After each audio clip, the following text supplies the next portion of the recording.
अस्सलामुअलैकुम, मेरा नाम है रईस काजी और वेलकम करता हूँ मैं आपको अपने इस प्लेटफॉर्म पे।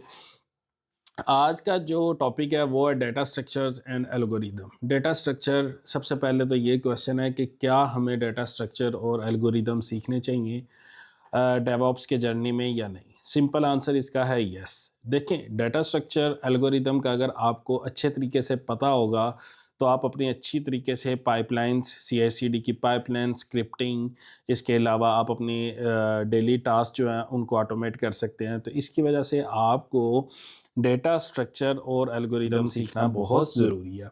तो ये मैंने इसके ऊपर कम्प्लीटली ब्लॉग लिखा हुआ है, आप यहाँ से भी इसको पढ़ सकते हैं और साथ में आपको हैंड्स ऑन भी करके दिखा दूंगा आज की वीडियो में।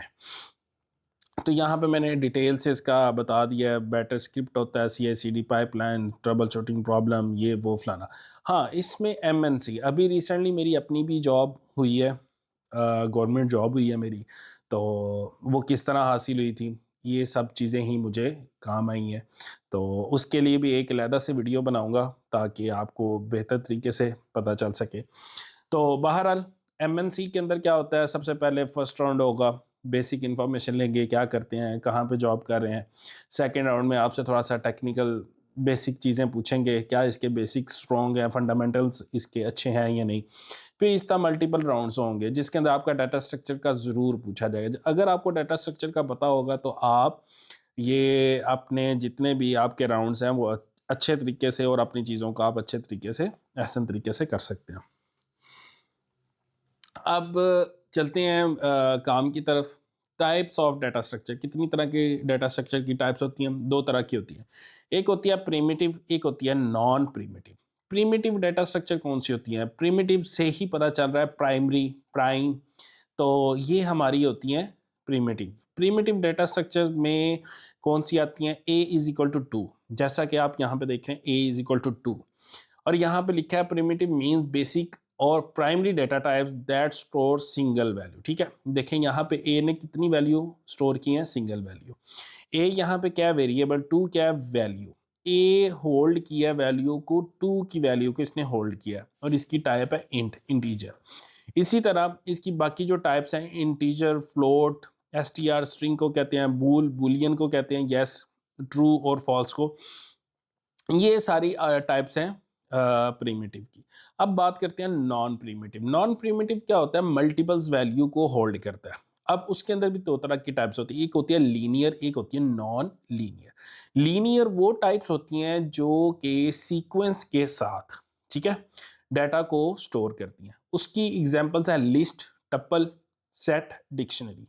ये क्या करती हैं कि ये जितनी भी वैल्यूज़ होती हैं एक सीक्वेंस के साथ स्टोर कर रही होती हैं, जिसकी वजह से आपका जो स्ट्रक्चर होता है वो बड़ा, वो एक सॉर्टिंग और लीनियर टाइप वो चल रहा होता है। अब नॉन लीनियर क्या होता है? नॉन लीनियर में आपकी ये कह लें कि जो आपका डेटा स्टोर होता है वो रैंडमली डिफरेंट डिफरेंट लोकेशन के ऊपर स्टोर हो रहा होता है, और उसकी एग्जांपल है लिंक लिस्ट, ट्री और ग्राफ। ठीक है, अब ये चीज़ें होंगी। अब उसके बाद चलते हैं, सबसे पहले हम डिस्कस करेंगे लीनियर की फर्स्ट टाइप को, लिस्ट को। लिस्ट होती है पाइथन के अंदर, आप लिस्ट यूज़ करते हैं। लिस्ट आप पाइथन में दो तरीकों से बना सकते हैं।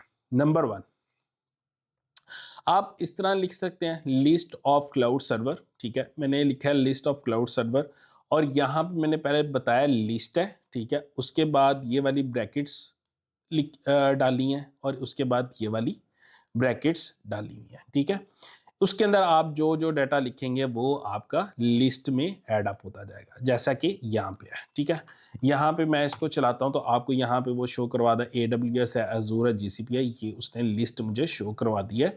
ठीक है, इसी तरह यहाँ पे देखें, मैंने command the print list of cloud server, और उसने जो भी लिस्ट के अंदर क्लाउड्स थे मेंशन मैंने किए थे, AWS, अजूर और GCP, उसने वो यहाँ पे प्रिंट करवा दिया। नंबर टू, यहाँ पे दूसरा तरीका होता है लिस्ट ऑफ, ये वाला। ठीक है, आप दो तरह से लिस्ट बना सकते हैं। एक तो आप इस तरह लिस्ट का नाम लिख सकते हैं और फिर आप आगे वैल्यूज पुट कर सकते हैं। एक आप सिंपल आप यहाँ पे ये लिस्ट ऑफ इन्वायरमेंट लिखें और यहाँ पे इस तरह की ब्रैकेट्स ओपन करें, क्लोज करें और उसके अंदर आप वैल्यूज़ इनपुट करें तो आपकी लिस्ट बन जाएगी। ये 2 तरीके से आप लिस्ट बना सकते हैं। यही यहाँ पे मैंने मेथड लिखा हुआ है, ठीक है? नंबर ऑफ लिस्ट आप नेम ऑफ लिस्ट आप इस तरह लिख सकते हैं और ठीक है, और मैंने यहाँ पे टाइप प्रिंट करवाया तो आपको यहाँ से वो बता भी देगा कि यार इसकी टाइप क्या है, तो वो आपको यहाँ पे शो हो रहा है, ठीक है? तो एक नंबर 1 ये तरीका है लिस्ट क्रिएट करने का और नंबर 2 ये तरीका है लिस्ट क्रिएट करने का। अब इसके बाद एक कंफ्यूजिंग क्वेश्चन ये आता है, कंफ्यूज यहाँ पे होता है कि अगर मैं ये यूज़ कर रहा हूँ तो ये नॉर्मली ये जो ब्रैकेट्स यूज़ होती हैं ये यूज़ होती हैं अरे के लिए। तो यहाँ पे कंफ्यूज रहते हैं कि ये अरे है या लिस्ट है। आपको सिंपल सा इसका आंसर है, देखें अगर आपकी जो लिस्ट है उसके अंदर जो वैल्यूज़ आपने लिखी हैं वो इन्वर्टेड कोमास में, मतलब ये स्ट्रिंग में है, तो ये आपकी अरे है। लेकिन इसी ब्रैकेट के अंदर आपने डेव लिखा, स्टेज लिखा और पीआरडी लिखा, ठीक है? अब ये है स्ट्रिंग्स, ठीक है? उसके अंदर आपने ट्रू लिख दिया, ये है बुलियन, ये 3.5 लिखा है, ये है फ्लोट। अब जो इस तरह की मिक्स्ड वैल्यू होती है इनको कहते हैं लिस्ट, ठीक है? और जिसमें सिमिलर टाइप के एलिमेंट्स होंगे उनको कहते हैं अरे, ठीक है? अब इसमें एक और बात आती है इंडेक्सिंग। इंडेक्सिंग क्या होती है? देखें हमारी जब भी कोई लिस्ट बनती है या हमारे आईटी में या कंप्यूटर की लैंग्वेज में 01 लैंग्वेज में जब भी आप कोई चीज़ एंटर करते हैं तो वो आपकी शुरू होती है ज़ीरो से, ठीक है? होल वैल्यूज़ वो लेता है, ठीक है? अब ये डेव जो है यहाँ पे इसकी इंडेक्सिंग या किसके ऊपर खड़ा हुआ है, किस पॉइंट के ऊपर खड़ा हुआ है, ये हमें नहीं पता, ठीक है? ये अब हमें पता कैसे चलता है इंडेक्सिंग से। यहाँ पे डेव जो है ये 0 है, स्टेज क्या है 1 है, पीआरडी क्या है 2 है। इसी तरह 0 1 2 3 4 इनकी वैल्यूज किस इंडेक्सिंग पे खड़ी है? डेव खड़ी है 0 पे, स्टेज खड़ी है 1 पे, पीआरडी खड़ी है 2 पे, ट्रू खड़ा है 3 पे और 3.5 खड़ा है 4 पे। ये होती है इंडेक्सिंग। आई होप सो आपको इंडेक्सिंग की भी समझ आ गई होगी। अच्छा, अब यहाँ पे देखें यहाँ पे इंडेक्स स्टार्ट फ्रॉम 0। अब मैं अगर प्रिंट लिस्ट ऑफ इन्वायरमेंट, यहाँ पे इन्वायरमेंट 0 की वैल्यू, जो 0 के ऊपर जो वैल्यू पड़ी है उसको प्रिंट करवा दो, ठीक है? ये क्या करेगा? डेव को प्रिंट करवा देगा यहाँ पे जैसा कि लिखा हुआ है, ठीक है? अब एक बात ये भी आता है कि अगर मैं इंडेक्सिंग से चीज़ें प्रिंट करवा रहा हूँ तो अगर फॉर एग्जांपल मैं लिस्ट ऑफ इन्वायरमेंट के अंदर इंडेक्स यहाँ पे एक 0 1 2 3 4 तक है, अब यहाँ पे 20 के ऊपर कोई इंडेक्स के ऊपर कोई वैल्यू नहीं पड़ी हुई, तो मैं यहाँ पे वैल्यू 20 डाल देता हूँ तो क्या उसका रिजल्ट आएगा? तो simple list index out of range आ जाएगा, ठीक है? और वो आपको एरर दे देगा, ठीक है? ये हो गया लिस्ट। अब उसके बाद आती है एक छोटा सा रियल टाइम देखते हैं कि हमें डाटा स्ट्रक्चर कहाँ पे फ़ायदा देता है। देखिए मैंने एक लिस्ट ऑफ इन्वायरमेंट बनाई और मैंने कहा कि कोई कोड है या कुछ भी है उसको डिप्लॉय कर दो। किस किस इन्वायरमेंट में मैं डिप्लॉय कर रहा हूँ वो मैं बता रहा हूँ। मैं कह रहा हूँ डिप्लॉय टू ENV, ठीक है? सारे डिप्लॉयमेंट जो है ना सब पे डिप्लॉय कर दो, डेव में भी कर दो, स्टेज में भी कर दो, पीआरडी पे भी कर दो, टेस्ट पे भी कर दो और क्यूए पे भी कर दो। अब यहाँ पे क्या होगा? Deploying to dev, stage, PRD, test, QA सब पे डिप्लॉय हो गया, ठीक है? आप इस तरह चीज़ें अपनी टास्क को, डेली टास्क को ईजीली ऑटोमेट कर सकते हैं। अब यहाँ पे ये एक बहुत मज़े की इंटरेस्टिंग चीज़ है, list of environment dot append client. अब देखें यहाँ पे मैंने लिस्ट लिखी है, dev, stage, PRD, test, QA है, लेकिन क्लाइंट नहीं है, मैंने नहीं लिखा। अब मैं चाहता हूँ कि जो मैंने डिप्लॉयमेंट किया वो क्लाइंट पे भी हो जाए। अब मैं लिस्ट के अंदर कोई चीज़ अपेंड करना चाहता हूँ। अपेंड होता है कि लिस्ट के एंड पे किसी चीज़ को, वैल्यू को ऐड करना। तो यहाँ पे क्या होगा? List of environment envs dot append करूंगा, ये मैं फंक्शन यूज कर रहा हूँ और क्लाइंट को ऐड कर रहा हूँ, ठीक है? ये अपेंड एक फंक्शन है और इसमें आपका जो क्लाइंट है वो आपकी लिस्ट के अंदर ऐड हो जाता है, ठीक है? और उसके बाद dir ये भी बहुत मज़े का एक पाइथन आपको देता है कि आप पाइथन से ही पाइथन सीख सकते हैं।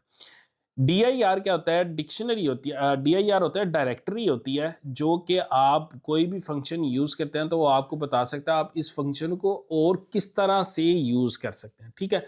और ये आपको यहाँ पे जैसा कि list of print list of envs dot reverse dot doc क्या होता है? ये होता है आपको उस फंक्शन की डॉक्यूमेंटेशन भी प्रोवाइड कर देता है, ठीक है? अब मैंने envs के अंदर एक रिवर्स का फंक्शन है, जैसे अपेंड का फंक्शन था वैसे एक रिवर्स का भी था। मैंने उसकी डॉक्यूमेंटेशन पढ़नी थी तो उसने मुझे आप ये dot dash dash doc dash dash लिख के एंटर करेंगे सॉरी, तो वो क्या करेगा उसकी डॉक्यूमेंटेशन आपको प्रोवाइड भी कर देगा। मैं आपको भी VS कोड में दिखाता भी हूँ।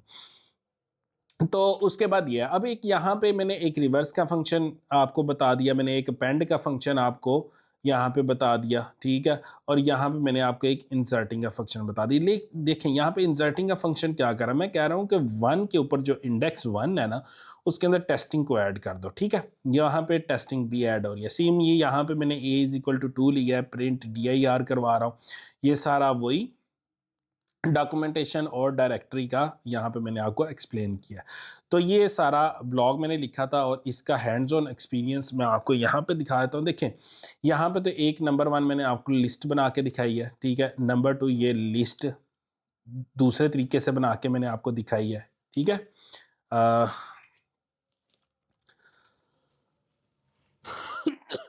माजरत। अच्छा यहाँ पे मैंने अपेंड किया एक फंक्शन, ठीक है? यहाँ पे मैंने एक इंसर्ट किया है, यहाँ पे मैंने लिस्ट ऑफ इन्वायरमेंट मैंने सारे प्रिंट करवा दिए, ठीक है? अब इसकी आउटपुट कुछ इस तरह होनी चाहिए। डेफ के अंदर क्लाइंट मेरा QA के बाद क्लाइंट आना चाहिए अपेंडो के फंक्शन की वजह से, और उसके बाद इंसर्ट का फंक्शन किया और डेव के बाद टेस्टिंग का एक ये वाला लिस्ट में ऐड होना चाहिए, ठीक है? फिर मैंने यहाँ पे print dir list of environment, यहाँ पे मैंने क्या किया है डायरेक्टरी यूज़ कर रहा हूँ। लिस्ट ऑफ इन्वायरमेंट क्या क्या फंक्शंस मेरे लिए परफॉर्म कर सकती है, ये भी इसको आना चाहिए। उसके बाद मैंने एक फंक्शन लिया है रिवर्स का, उसकी डॉक्यूमेंटेशन मैं देखना चाह रहा हूँ। और यहाँ पे एक मैंने रेंज हमने पढ़ा था फॉर लूप, ये मैंने वही यूज़ किया, ठीक है? मैंने क्या किया for I in list of environment, list of environment में मैंने कहा है कि आई की जितनी भी वैल्यूज़ है आप उसको प्रिंट करवा दो विद डिप्लॉय टू, ठीक है? अब आपको ये फंक्शन रन करके दिखाता हूँ तो आपको समझ आ जाएगी। देखें अब इसकी आउटपुट चेक करें। पहले तो उसने क्या प्रिंट करवाया AWS अज्यूर, पहली लिस्ट उसने शो करवा दी, ठीक है? ये पहली लिस्ट आ गई। फिर उसने दूसरी लिस्ट जो है उसको क्लाइंट और टेस्टिंग के साथ ऐड किया है। डेव के बाद टेस्टिंग आ गया और एंड पे क्लाइंट आ गया, ठीक हो गया? ये मेरा कोड यहाँ तक रन हो चुका है। उसके बाद मैंने कहा है कि मुझे डिक्शनरी दिखाओ, लिस्ट ऑफ इन्वायरमेंट क्या कुछ मेरे लिए कर सकती है, उसके फंक्शंस क्या है। ये उसके सारे फंक्शन है, ऐड, क्लास, कंटेन्स, अपेंड, ये देखें अपेंड मैंने आपको बताया, इंसर्ट मैंने आपको बताया, रिवर्स बताया, रिमूव बताया, ठीक है? और उसके बाद मैंने उसको कहा है कि यार मुझे रिवर्स वाला फंक्शन यूज़ करना है तो मुझे बताओ ये करता क्या है, इसकी डॉक्यूमेंटेशन तो मुझे बताओ। उसने क्या रिवर्स इन प्लेस, ठीक है? उसने डॉक्यूमेंटेशन आपको दे दी कि ये रिवर्स इन प्लेस होता है, ठीक है? और उसके बाद मैंने क्या किया है कि लिस्ट ऑफ इन्वायरमेंट जो है ना, मैंने उसको कहा है उसकी वैल्यूज़ जितनी भी है ना लिस्ट ऑफ इन्वायरमेंट वो सारी की सारी प्रिंट करवा दो। उसने डिप्लॉय टू के बाद आई की वैल्यू प्रिंट करवा दी है। उसने पहले क्या किया डेव में प्रिंट किया है deploy to dev, deploy to testing, deploy to stage, और यहाँ पे डिप्लॉय टू क्लाइंट तक उसने आपका कोड रन कर दिया। ये सिंपल वीडियो थी। आई होप आपको मेरी ये वीडियो पसंद आई होगी। मिलते हैं नेक्स्ट वीडियो में, तब तक के लिए अल्लाह हाफिज़, अस्सलामु अलैकुम।